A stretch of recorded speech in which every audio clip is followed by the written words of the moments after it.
हाँ, अभी जो भी था मैंने वेक्टर के बारे में जो भी बेसिक कॉन्सेप्ट था वो बना दिया है। आप वीडियोस के प्लेलिस्ट में जाके देख लीजिए और उसको लाइक सब्सक्राइब कर दीजिए ताकि जो भी नीडी हैं वहाँ तक ये पहुँच जाए। अभी जो मैं मेन सीरीज़ चालू करने वाला हूँ, वेक्टर का स्टार्ट करने वाला हूँ। प्रीवियस ईयर क्वेश्चंस जो भी सीबीएसई में आए हैं वो हैं।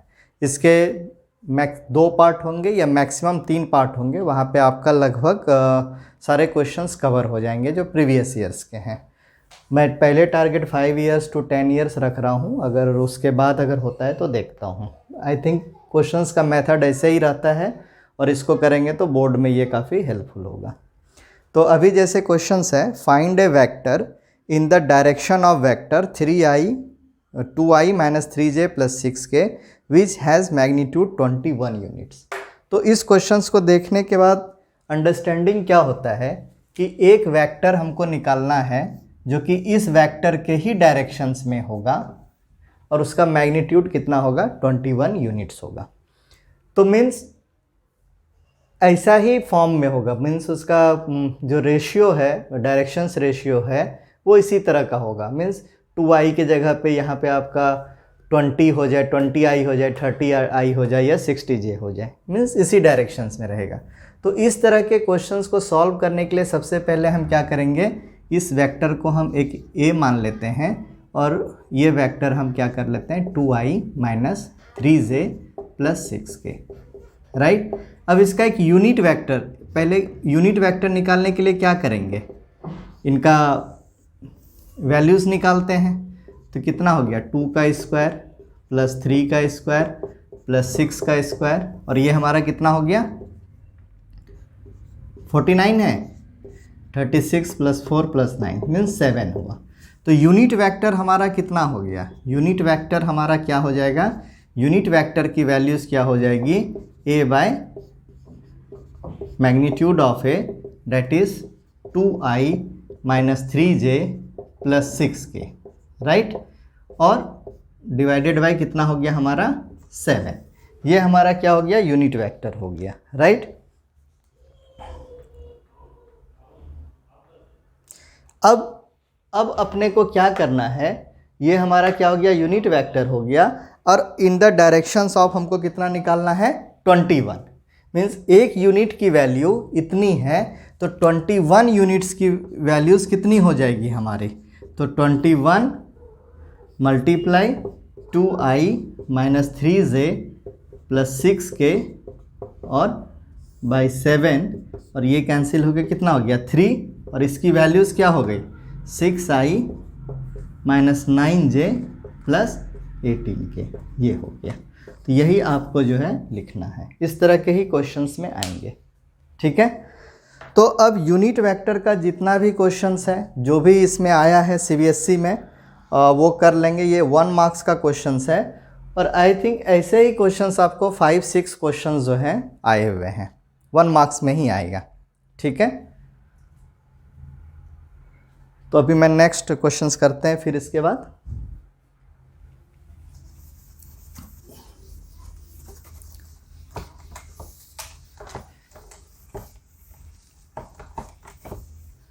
अभी नेक्स्ट क्वेश्चन है, find a vector a of magnitude 5√2 making an angle of π/4 with x axis, π/2 with y axis and at acute angle theta with z axis.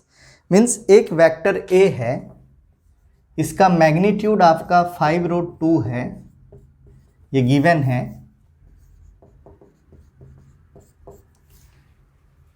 और making angle of π/4, x axis के साथ angle, इसका x axis के साथ angle π/4 है, y axis के साथ π/2 है और z एक्सिस के साथ बोल रहा है एक्यूट एंगल है,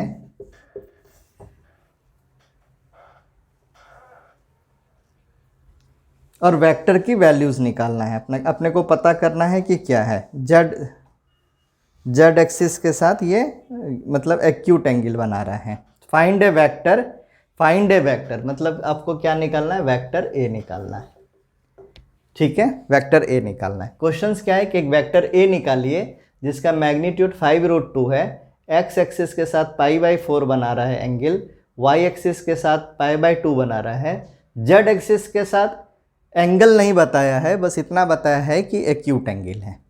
ठीक है, ये क्वेश्चन है। क्वेश्चन समझ में आया? मीन्स ऐसा कुछ तो है। मैं एक डायग्राम बना देता हूँ। ये कोई तो एक वेक्टर है, ठीक है, ये हमारा वाई एक्सिस है, ये एक्स एक्सिस है, ये जेड एक्सिस है। तो कुछ तो इस तरह से डायरेक्शंस में होगा। 3D है तो बोर्ड पे तो हम दिखा नहीं सकते हैं। तो एक्स एक्सिस के साथ ये क्या कर रहा है, π/4 बना रहा है। वाई एक्सिस के साथ जो है अपना क्या बना रहा है, π/2 बना रहा है। और जेड एक्सिस के साथ एक्यूट एंगल बना रहा है और आपको वैल्यूज़ निकालना है। ठीक है, तो इजी है, हम लोग इजीली निकाल सकते हैं। अच्छा, जेड एंगल निकालने के लिए हम लोग किसकी वैल्यूज़ यूज़ करते हैं? कॉस थीटा की वैल्यूज़ यूज़ करते हैं। एक्यूट एंगल कैसा एंगल होता है? 90 डिग्री से बड़ा होता है या 90 डिग्री से छोटा होता है? छोटा होता है। तो जो भी वैल्यूज़ आएगा वो वैल्यूज़ हमारा क्या होगा, पॉजिटिव होना चाहिए। कॉस थीटा की वैल्यूज़ हमारी क्या हो गई, 90 से अगर छोटा है तो पॉजिटिव या निगेटिव? कॉस थीटा की वैल्यू क्या होनी चाहिए, पॉजिटिव। मीन्स हो सकता है जब हम वैल्यूज़ निकालें तो 2-3 वैल्यूज़ मेरे को मिलेगा और हमको वो वैल्यूज़ कैप्चर करना है जो एक्यूट एंगल की वैल्यू होगी। राइट, तो यहाँ पे डायरेक्शन कोसाइंस की बात करते हैं हम लोग। एल एम एन ये पढ़ा होगा। तो एल की वैल्यू कितनी है यहाँ पे? एक्स एक्सिस के साथ कितना एंगल बना रहा है, π/4। तो एल की वैल्यू कितनी हो गई, π/4। एम वाई एक्सिस के साथ कितना बना रहा है, π/2। राइट, और एन की वैल्यू मेरे को पता नहीं है। अगर एन की वैल्यू निकल जाए तो हमारा इजीली निकल जाएगा। राइट, अब क्या है, लेकिन ये बता रहे कि एक्यूट एंगल है। और एक फार्मूला तुम लोगों ने पढ़ा था, L² + M² + N² की वैल्यू कितनी होगी, 1। यही यहाँ पे टिप्स है या हिंट्स है, जो भी आप कर लीजिए। ठीक है, तो cos π/4 की वैल्यू कितनी हो गई, 1/√2। cos π/2 की वैल्यू 0। अब यहाँ पे वैल्यूज़ रखेंगे तो ये क्या हो जाएगा, 1/√2 का स्क्वायर + 0 का स्क्वायर + n का स्क्वायर = 1। और n² इक्वल टू क्या हो जाएगा, 1 - 1/2। ये 1/√2 को स्क्वायर करेंगे तो क्या हो जाएगा, 1/2। और इधर जाएगा तो क्या हो जाएगा, 1/2। इसको सॉल्व करोगे, एक में से आधा माइनस हो जाएगा तो कितना हो जाएगा, 1/2। अब n की जो वैल्यूज़ आएगी अब क्या हो जाएगी, √1/2 का। और ये क्या होता है, रूट जब भी निकलता है तो हमारा क्या होता है, प्लस माइनस के साथ निकलता है। अगर इसको हम और अच्छे से लिखें तो 1/√2 प्लस माइनस। राइट, तो यहाँ पे प्लस माइनस में हम प्लस वाली वैल्यूज़ को लेंगे या माइनस वैल्यूज़ को लेंगे, ये नहीं, वो तो हमारा ठीक है। लेकिन यहाँ पे हमको जेड एक्सिस के साथ ये कैसा एंगल बता रहा है, एक्यूट एंगल बोल रहा है। ठीक है, तो जेड एक्सिस के साथ ये क्या बना रहा है, एक्यूट एंगल है। तो इसके लिए हम लोग क्या ले लेंगे वैल्यूज़, n = 1/√2। और 1/√2 इसकी वैल्यू कहाँ होती है, कॉस कितने पे, अभी जस्ट यहाँ पे ही है। राइट, तो कॉस कितना हो गया, π/4 पे। तो अभी जो हमारा जेड एक्सिस के साथ एंगल कितना बना रहा है, π/4। राइट, तो अभी इंफॉर्मेशंस मेरे को क्या मिल गया, एक्स एक्सिस के साथ कितना एंगल बना रहा है, एक्स एक्सिस के साथ कितना एंगल बना रहा है, π/4। ठीक है, वाई एक्सिस के साथ कितना बना रहा है, π/4। और जेड एक्सिस के साथ कितना बना रहा है, π/2 वाई एक्सिस के साथ। ठीक है, हाँ, L की वैल्यू 1/√2, M की वैल्यू 0 और N की वैल्यू कितनी आ गई, 1/√2। और अच्छे से थोड़ा मैं लिख देता हूँ, कॉस अल्फ़ा, ये क्या हो गया, कॉस बीटा, और ये क्या हो गया, कॉस गामा। ठीक है, मीन्स ये एक्स एक्सिस के साथ, ये वाई एक्सिस के साथ, और ये जेड एक्सिस के साथ। ठीक है, तो अब अगर थोड़ा तुम लोगों ने पढ़ा होगा तो यूनिट वेक्टर के लिए हम क्या लिखते थे, यूनिट वेक्टर अगर किसी का निकालते थे तो हमारा क्या होता था, ये जो वैल्यूज़ होता था इसको हम लिखते थे कॉस अल्फ़ा आई प्लस कॉस बीटा जे प्लस कॉस गामा के। ठीक है, तो वेक्टर ए इक्वल टू हमारा क्या हो जाएगा,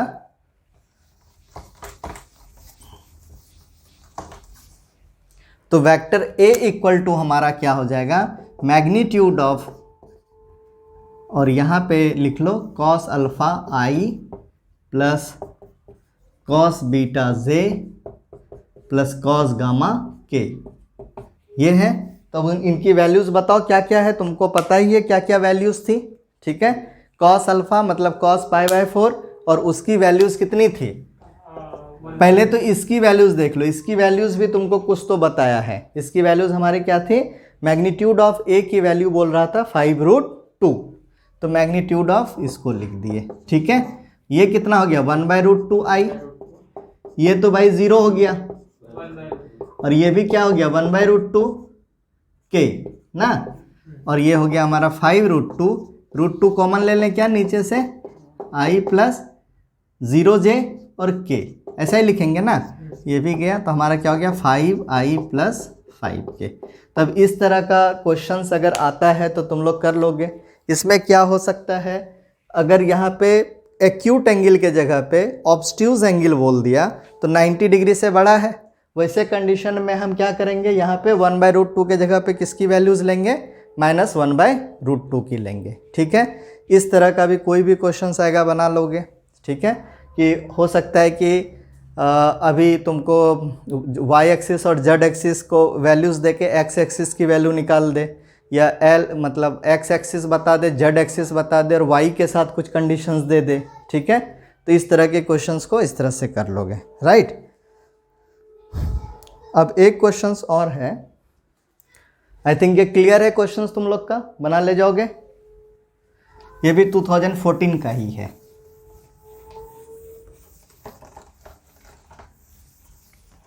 नेक्स्ट है, write a vector in the direction of the sum of the vector a, ये बोल रहा है sum of the vector 5k and b equal to 2i plus 2j, दोनों सेम ही हो गया लग रहा है। ठीक है, 2i प्लस j 7k। ठीक है,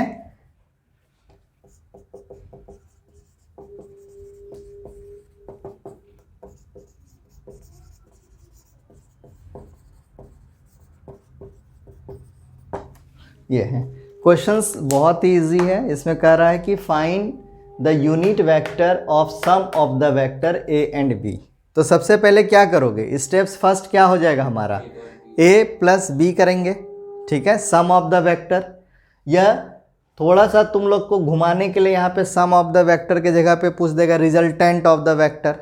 ठीक है, रिजल्टेंट ऑफ द वेक्टर क्या है, मतलब इसका जैसे एक वेक्टर a है, ठीक है, फिर यहाँ से वेक्टर क्या आ गया b गया, तो ये जो तुम्हारा होगा ये क्या हो जाता है a प्लस बी होता है। राइट, ये होता है सम ऑफ द वेक्टर बोल दे या रिजल्टेंट ऑफ द वेक्टर बोल दे, डायग्राम तुम्हारे दिमाग में ऐसा ही कुछ आना चाहिए। ठीक है, तो a प्लस बी वैक्टर कर लोगे स्टेप्स 1 में।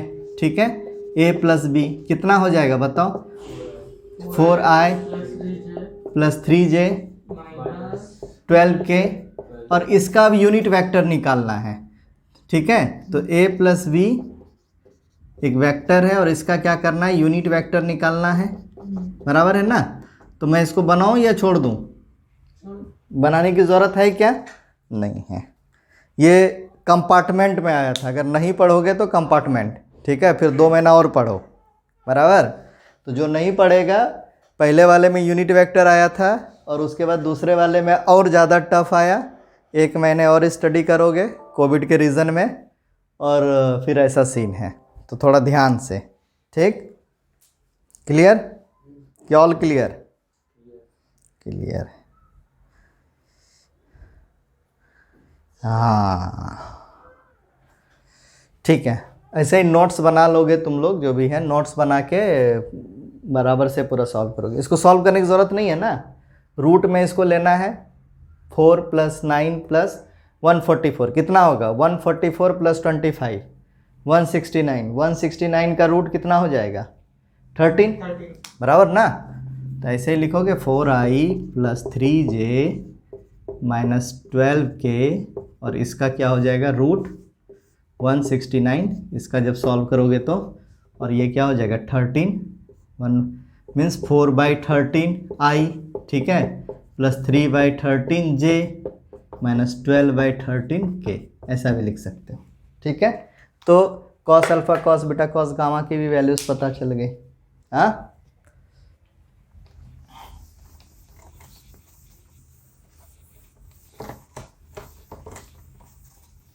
नेक्स्ट अब कह रहा है find the values of p for which vector 3i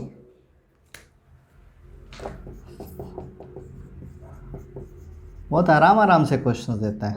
values of p ठीक है ना, p की वैल्यूज निकालना है for which vector parallel to, मैं ऐसे ही लिख दे रहा हूं ठीक है ना, parallel to 3i + 2j + 9k and i - 2pj + 3k ये कह रहा है आर पैरेलल ठीक है। ये दो वेक्टर पैरेलल है तो इनकी p की वैल्यूज निकालिए। तो अभी तक जो तुम लोग को पता चला क्या पता चल रहा है कि जब वेक्टर पैरेलल होता है तो किस वेक्टर को हम बोल सकते हैं कि पैरेलल है ठीक है। इनका जो रेशियो होता है वो क्या होगा बराबर होगा। जैसे एक वेक्टर ये है और ये वेक्टर ये है, ये दोनों अगर ये थीटा एंगल बना रहा है तो ये क्या हो जाएगा दोनों वेक्टर पैरेलल है राइट। तो क्या हो सकता है, एक बड़ा हो सकता है एक छोटा हो सकता है, यही तो होगा ना। यही इसी वेक्टर पे एक दूसरा वेक्टर भी है, वो भी इस वेक्टर के पैरेलल है, सेम वेक्टर है, ये कोलिनियर है ठीक है ना। तो ऐसे कंडीशंस में मतलब एक वेक्टर अगर तुम्हारा i + j है और दूसरा वेक्टर 2i + 2j है, ये भी क्या है पैरेलल है। दूसरा क्या है 3i + 3j है तो वो भी पैरेलल है ठीक है ना। 100i + 100j हो तब भी वो क्या है पैरेलल है ठीक है।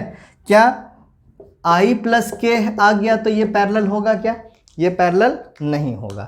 तो कहने का मतलब क्या है, इनका जो रेशियो है, ये जो रेशियो है वो क्या हो रहा है तुम्हारा इक्वल होना चाहिए ठीक है। मीन्स i का रेशियो, j का रेशियो और k का k के साथ रेशियो। हाँ ये आया है कि i j, वो i k लिखा तो i k तुम्हारा नहीं होगा क्योंकि वो तो z एक्सिस की बात कर रहा है, j और k पैरेलल है। एक एग्जाम्पल मैंने दिया xy प्लेन का, 3 एग्जाम्पल हमारा xy प्लेन का था और एक हमने x और z प्लेन का दे दिया, तो दोनों कैसे हो सकता है बराबर ना, उसका तो प्लेन ही चेंज हो गया ठीक है। तो क्या करना है, सिंपल कुछ नहीं करना है, इसका रेशियो कितना है 1 है बराबर। तो अब लिख दो, पहले वाले में 3 1, दूसरे में फिर क्या है 2 - 2p, यहाँ पे क्या है तुम्हारा ठीक है, और फिर 3 किसको ले रहे हो, पहले इसको लिख रहे हो ना, तो ऊपर यही आएगा, हमेशा ऊपर यही आएगा और 3 ठीक है। अब चाहे तो यहाँ से सॉल्व कर लो या यहाँ से सॉल्व कर लो ठीक है। तो देखो p की वैल्यू कितनी आ रही है, ये और ये तो कैंसिल्ड हो गया। हाँ तो p की वैल्यू कितनी हो गई -1/3। यहाँ से भी सॉल्व करोगे तो वही वैल्यूज आएगी।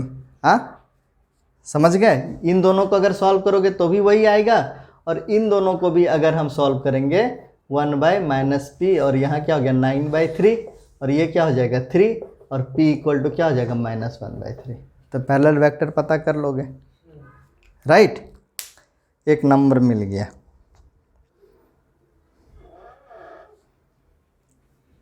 फिर कंपार्टमेंट का क्वेश्चन आया।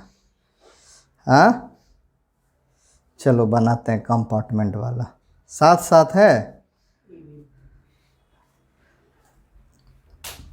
चलो देखते हैं भाई कंपार्टमेंट वाला क्या है। कंपार्टमेंट का क्वेश्चन टफ होता है, इसलिए पहली बार में ही निकालना, दोबारा चांस मत लेना भाई। अभी कह रहा right the value of cosine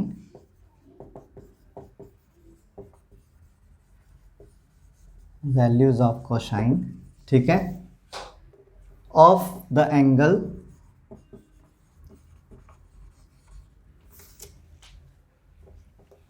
which the vector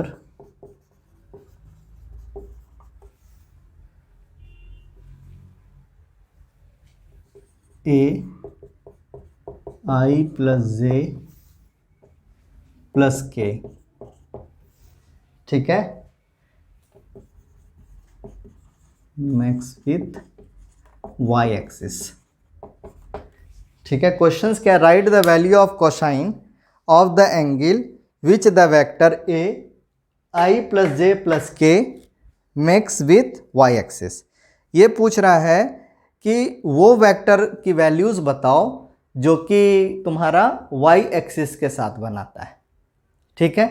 तो अभी जो क्वेश्चंस नंबर सेकेंड बनाए थे, कुछ याद आ रहा है, एल एम एन करके निकाले थे, वहाँ पे लास्ट में मैंने क्या किया था, वेक्टर ए इक्वल टू, ठीक है, मैग्नीट्यूड ऑफ ए, फिर कॉस अल्फा आई प्लस कॉस, ऐसा कुछ तो लिखा था, कुछ याद आ रहा है, कॉस बीटा जे प्लस कॉस गामा के, ऐसा लिखा था ना, याद आ रहा है कुछ कुछ। तो अब यहाँ पे क्या करना है, तो सिंपल क्या करना है हम लोग को, मीन्स कॉस अल्फा आई प्लस कॉस बीटा जे, ठीक है, प्लस कॉस गामा के इक्वल टू क्या हो जाएगा, मैग्नीट्यूड ए बाई ए। यहाँ पे कुछ प्रॉब्लम है, वेक्टर ए बाई ए, ठीक है, यही अगर वेक्टर ए को इधर से ये मल्टीप्लाई हो जाएगा, ठीक है। तो इन चीज़ों को याद रखना है, उसने खाली वाई एक्सिस के साथ बोला है, हम सारे एक्सिस के साथ निकालेंगे, ठीक है। ये हो गया, ये फार्मूला याद रखना है, ठीक है। अब क्या है, मैग्नीट्यूड ए कितना हो जाएगा बताओ, means I plus J plus के, ठीक है, और मैग्नीट्यूड इसका क्या हो जाएगा, रूट 1 का स्क्वायर, 1 का स्क्वायर और 1 का स्क्वायर, बराबर ना। और ये सब किसकी वैल्यू है, कॉस आई कॉस बीटा जे और प्लस कॉस गामा के, बराबर है। ये वैल्यू किसके बराबर हो जाएगा, 3 और रूट 3 हो जाएगा, ठीक है। इसको जब हम सॉल्व करेंगे तो ये क्या हो जाएगा, हाँ 1/√3 आई लिख दूँ ऐसे सीधा, चलेगा, हाँ तो ऐसे ही लिखता हूँ, आई प्लस j/√3 प्लस k/√3, ठीक है ना। तो कॉस अल्फा की वैल्यू कितनी आ गई, 1/√3, कॉस बीटा की वैल्यू कितनी आ गई, 1/√3, कॉस गामा की वैल्यूज कितनी आ गई, 1/√3, समझ गए। तो तुमसे किससे पूछा है, किसके साथ वैल्यूज निकालना है, वाई एक्सिस के साथ, लेकिन इसमें तो सब बराबर आ रहा है, मतलब ये सारे एक्सिस के साथ क्या कर रहा है, बराबर एंगल बना रहा है। तो कॉस बीटा की जो वैल्यूज आ रही है तुम्हारी, वो कितना आ रही है, 1/√3, तो बीटा इक्वल टू क्या हो जाएगा, कॉस इनवर्स 1/√3, समझ गए, बना लोगे। तो दो क्वेश्चंस देखो, बोर्ड के एग्जाम में क्या होता है, क्वेश्चंस नंबर 2 देखो और क्वेश्चंस नंबर ये देखो, ये एक तरह से रिपीटेशन ही है, एक तरह से रिपीटेशन ही है ना, उसी क्वेश्चंस को थोड़ा सा ऐसे पूछ लिया। अभी हो सकता है कि अभी तुमको पूछ लेगा कॉस गामा की वैल्यू बताओ, जेड एक्सिस के साथ क्या है, ठीक है, क्लियर हुआ।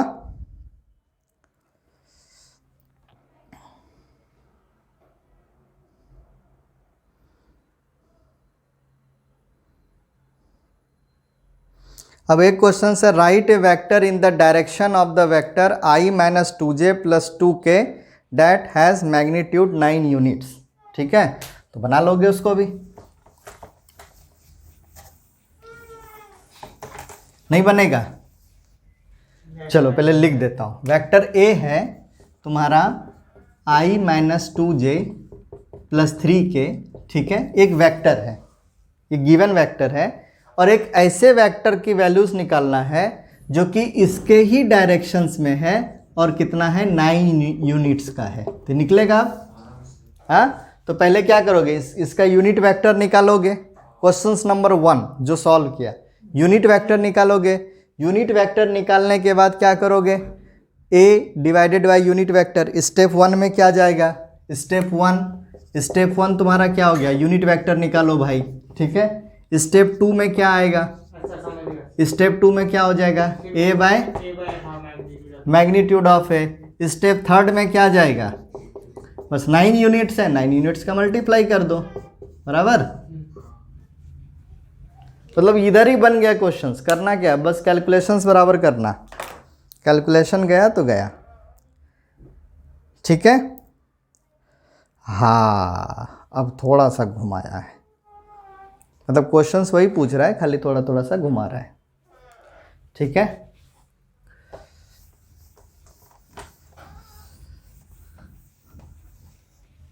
अब पूछ रहा है राइट ए यूनिट वेक्टर, फिर से यूनिट वेक्टर पूछा है, ठीक है। Write a unit vector, unit vector का एकदम ये हो जाओगे क्या तुम लोग, expertise. In the direction of vector, in the direction of vector P Q. यहाँ पे ध्यान दोगे क्या पूछ रहा है, पी क्यू, और पी क्यू और क्यू पी दोनों सेम वेक्टर है, मैग्नीट्यूड सेम है, मैग्नीट्यूड भी सेम नहीं है। मैग्नीट्यूड स्केलर है या वेक्टर है, मैग्नीट्यूड स्केलर है, मैग्नीट्यूड का एक वैल्यूज होगा 5, 5 क्या है, 5 units. Vector is a direction, magnitude नहीं होगा, मैग्नीट्यूड तो एक वैल्यूज होगा। 10 लीटर दूध, 10 लीटर दूध, ठीक है ना। डिस्टेंस और डिस्प्लेसमेंट, डिस्टेंस हाँ दोनों सेम होगा, लेकिन यहाँ पे क्या पूछ रहा है, in the directions of P Q. मैंने ऐसे ही पूछ लिया तुम लोगों से, वेयर पी की वैल्यूज दे दिया है, P and Q R 1 3 0 and 4 5 6, ठीक है। ये पूछ रहा है, इसमें बोल रहा है कि यूनिट वेक्टर निकालो जो कि P और Q तुम्हारा ऐसा है, ठीक है। और ये पॉइंट्स दे दिया है, अभी यहाँ पे वेक्टर नहीं दे के क्या दे दिया है, पॉइंट्स दे दिया है।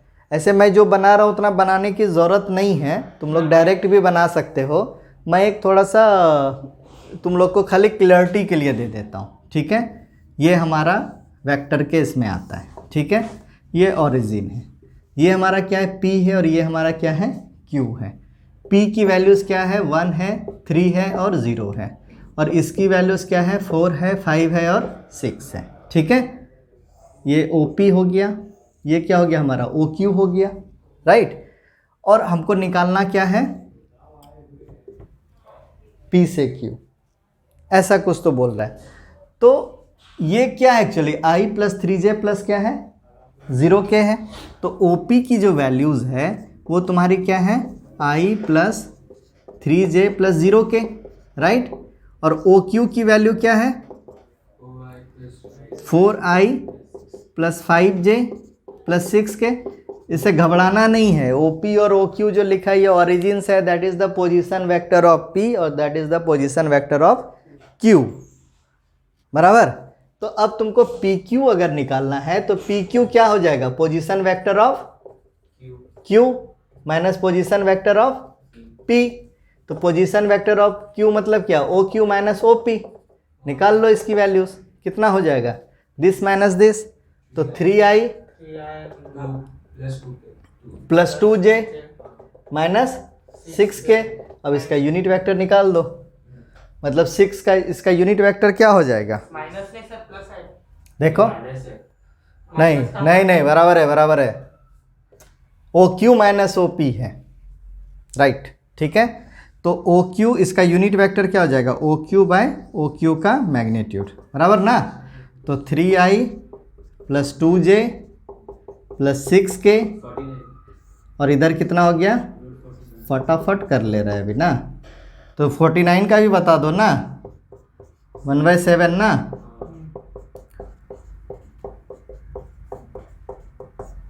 क्लियर हो गया, अब हो जाएगा मतलब।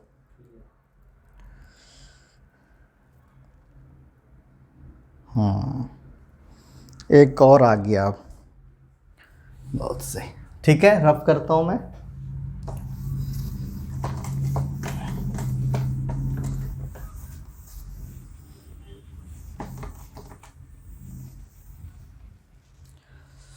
थोड़ा सा टाइम कितना हुआ इसका देखो जरा। 30 मिनट हो गए। आई क्रॉस जे प्लस के इक्वेशन है 30 मिनट हो गए। प्लस जे क्रॉस के plus I unit vector plus के क्रॉस आई प्लस जे, इसकी वैल्यूज़ निकालना है। ठीक है, तो इसका वैल्यूज़ निकाल दो। 30 मिनट हो गया। हाँ, इसका वैल्यूज़ कितना हो जाएगा बताओ। तो दो चीज़ें मैंने बताई थी तुम लोगों को, इसकी वैल्यूज़ निकालना है। तो ये डॉट प्रोडक्ट है या क्रॉस प्रोडक्ट है? क्रॉस प्रोडक्ट के साथ में है। ठीक है, और वेक्टर यूनिट वेक्टर का सम है। सब इसमें क्या है? यूनिट वेक्टर है। तो ए क्रॉस बी क्या होता है? ए बी साइन थीटा और n is the direction of the vector. Sine theta है, थीटा की वैल्यू जब 90 डिग्री होगी तब तो इसकी वैल्यूज होगी, और जैसे ही थीटा की वैल्यू 0 डिग्री होगी ये क्या हो जाएगी? 0 हो जाएगी। हाँ, तो यहाँ पे क्या है तुम्हारा, थोड़ा सा ये सीख रहे हैं हम लोग। ये आई है, जे है और के है। तो i dot i, sorry i cross i, j cross j और के क्रॉस के, इनकी वैल्यू क्या हो जाएगी? 0, क्योंकि इनके बीच का एंगल क्या है? 0 डिग्री है। हाँ, तो पहला तुम्हारा जो है हिंट्स में यही आ गया।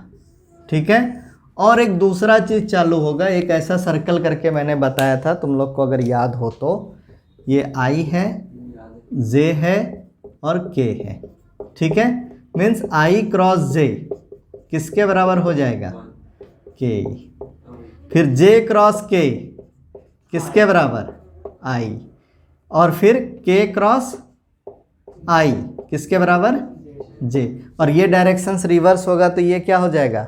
माइनस में आ जाएगा, क्योंकि ये हमारा क्या क्रॉस प्रोडक्ट है। ठीक है, आई क्रॉस जे और जे क्रॉस आई क्या सेम है? नहीं है। लेकिन आई डॉट जे और जे डॉट आई क्या है हमारा? सेम है, क्योंकि स्केलर प्रोडक्ट हमारा सेम हो सकता है लेकिन वेक्टर प्रोडक्ट हमारा डायरेक्शंस का फर्क हो जाएगा। ठीक है, इतना क्लियर है? अभी जैसे देखो, पढ़े हो तो तुमको जो है कोई भी चीज़ समझने में बहुत इजी हो जा रही है, right?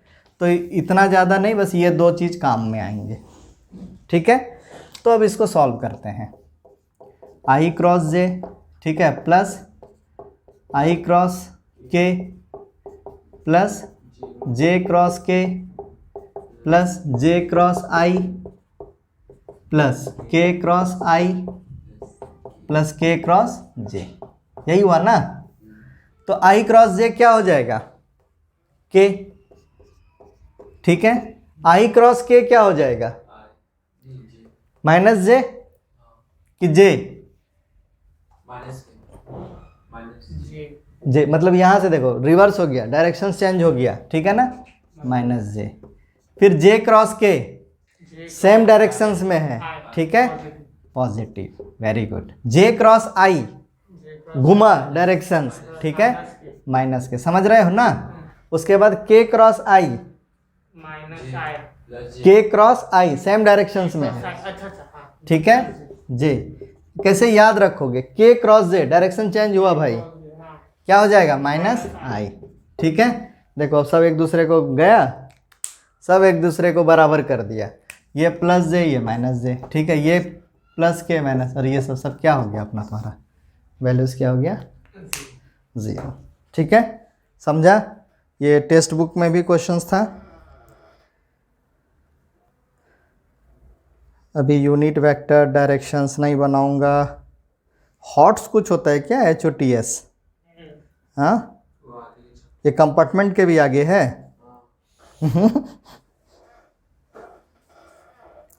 High objective thinking. Close कर दो इसको, दूसरा करते हैं इसका। ठीक है, अभी जो पहले का वीडियोस था उसमें हम लोगों ने कॉन्सेप्ट समझा था, क्वेश्चंस बनाया था यूनिट वेक्टर का।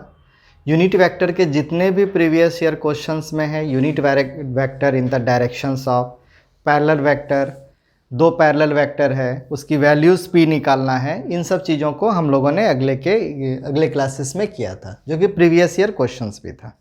अभी अपने को क्या करना है कि मिड पॉइंट बनाना है इसका। तो मिड पॉइंट तो बहुत इजीली हम लोग निकाल लेंगे, लेकिन यहाँ से हम लोग क्या करते हैं कि एक कॉन्सेप्ट को समझते हैं। ठीक है, कि किसी भी कॉन्सेप्ट को कैसे समझ सकते हैं। तो सबसे पहले क्या है, एक वेक्टर है, ये पोजीशन है इसका p है, और ये वेक्टर हमारा क्या है, q है, और इसका हमारा वेक्टर p इसका मान लो कि वेक्टर b है।